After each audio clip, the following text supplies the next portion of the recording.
intelligence on Macron's sex life.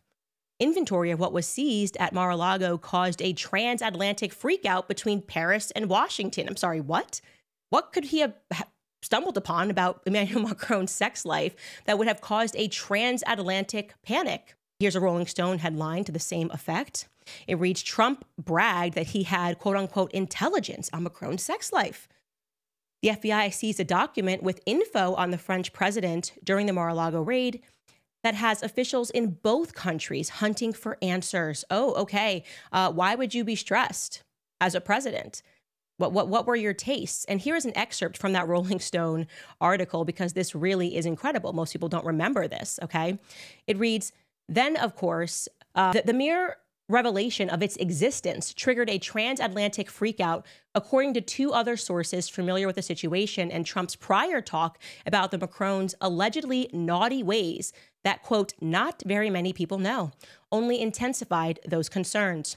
Both French and U.S. officials worked to figure out precisely what Trump had on Macron and France's government, and if any of it was sensitive in nature, the sources said.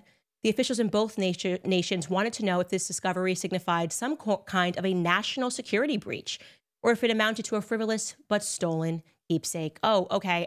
You wouldn't be freaking out unless there was something to be freaking out about, and that Trump actually had some intelligence that could ruin things. Now I can remind you guys of the infamous Summer Olympics of 2024. Yeah, just last year, where the entire world watched as drag queens carried the Olympic torch and performed the opening ceremony. The Macrons, in my view, explicitly lied in their legal letter to me when they said that it was not mimicking the Last Supper. They said it was not satanic. Okay, here it is. Here is a side-by-side, because as we unpack this series, you are going to see that do not believe your own eyes is a repeat Macron instruction, okay? There's a Last Supper. On the left, Leonardo da Vinci's Last Supper, and on the right, there are the Paris Olympics. Okay, but even if you really didn't want to believe your own eyes, it would be reasonable to assume that we could at least believe the people who performed in the ceremony, right? The lead performer was a lesbian named Barbara Butch. And following the performance, here's what Barbara Butch posted on Instagram. She wrote, oh yes, the new gay testament, with an LGBTQ flag and a fist bump. And she tagged some other people in her community. Yeah, that would register to most people as satanic, an inversion of the New Testament. But after the backlash and after the producers of the Olympics had already confessed to Page Six that it was supposed to be Leonardo da Vinci's Last Supper, they attempted to backtrack and backpedal and officially claim that actually it was a pagan feast that they were mimicking. What escaped the public at large was the fact that Thomas Jolly, that was the artistic director of the performance, was handpicked to put this ceremony on in the presence of none other than First Lady Brigitte Macron, who went to see him back in 2022 at the premiere of his musical Starmania, which he produced. Emmanuel Macron, according to The Spectator at least, then personally ordered Jolly to outdo the London Olympics. So I want you guys to make no mistake, both he and his quote-unquote wife were both intimately involved with the ceremony. As we unpack the story of Brigitte and Emmanuel, you are going to notice some strange recurring themes. That scandals related to pedophilia and transgenderism, incest, and sexual perversion just keep accidentally following them wherever they go. Parking aside the fact that even if you believed that Brigitte Macron was a woman, and I'm telling you she isn't, and you won't believe that by the time that we're done with this series, you would have to accept that her love story with Emmanuel Macron is completely unpalatable, okay? It begins when she was a 39-year-old drama teacher at La Providence School, and she saw a 14-year-old boy, Emmanuel Macron, perform in a play, and that was it. That just completely swept her off her feet. Okay, apparently a love story for the ages. By the way, that was one of many first red flags for me. A 14-year-old boy and a 39-year-old woman. I'm sorry, this is not a thing. Okay, I'm 35. Do you know what a 14-year-old boy looks like? Boys don't even complete puberty until they're about 16 years old. There's nothing manly, nothing attractive. They look like children. That's what they look like. They look like children. Boys mature at a slower pace than girls mature. Even when you hear the stories of a woman and they call her a cougar, they don't go after 14-year-old boys. They like a young, Brad Pitt from Troy looking guy in his early 20s, okay? Not a 14-year-old boy. So that registered to me as remarkably strange. I don't know, truly, I can't even think of a cultural example of a woman who was in her mid-30s, about to turn 40, that found a 14-year-old boy attractive. You guys can help me find one, okay?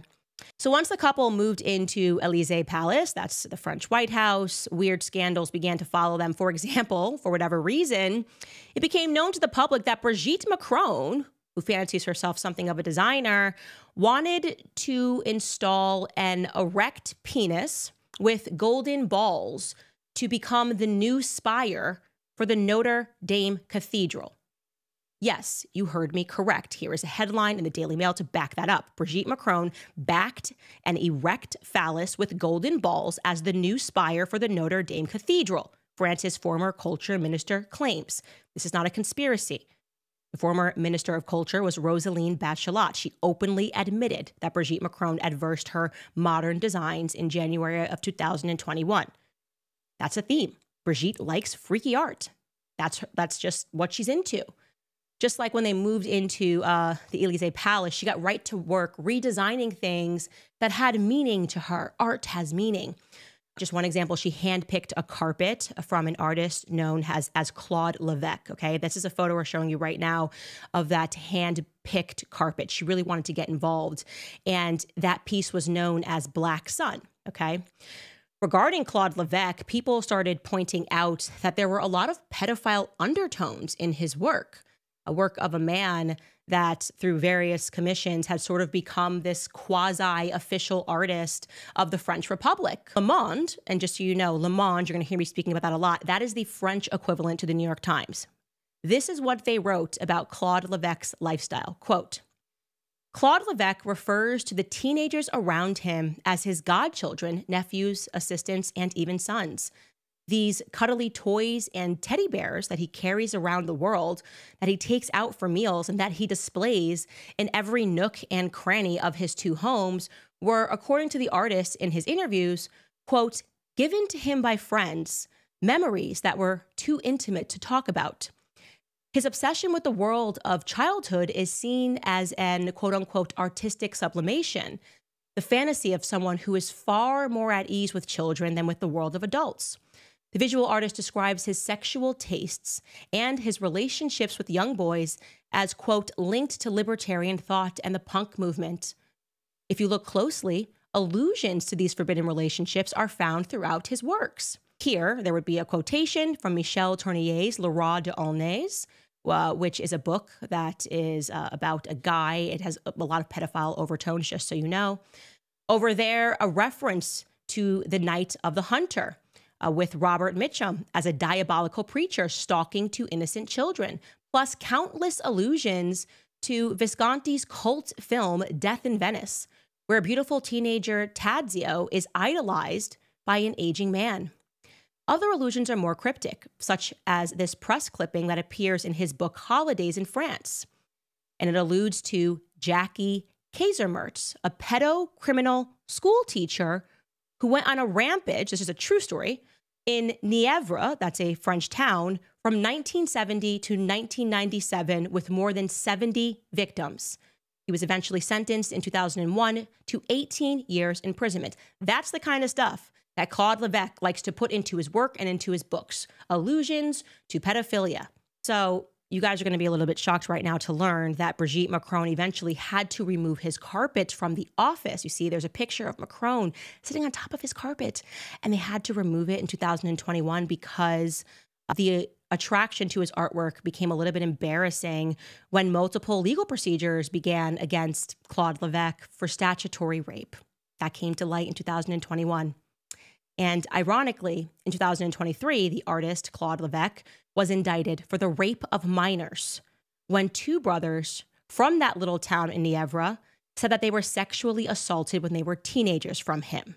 But no doubt, guys, that's just another oopsie. It's probably just an oopsie from Brigitte and Emmanuel Macron, who knew that the artist who kept putting pedophilic stuff in his artwork was actually going to be charged for the rape of a minor, right? That's crazy. I should mention to you now, by the way, that Emmanuel Macron, who